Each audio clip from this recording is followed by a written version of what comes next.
अच्छे हो गए हैं।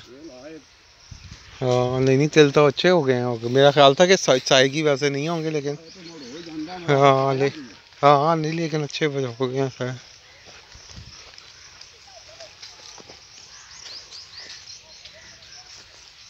कोई खाएं पिए को आलू बुखारा को चक्कर आ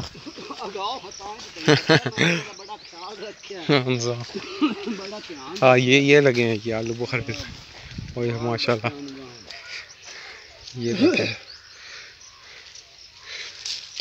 चेक करके देखें जी खाएं जी आलू बुखारे।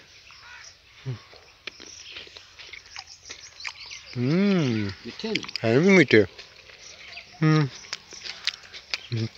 हाँ खट्टे हैं लेकिन खट्टे तो नहीं मीठे हैं।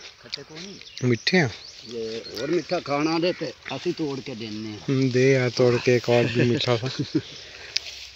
आ मीठा ना होवे तो गल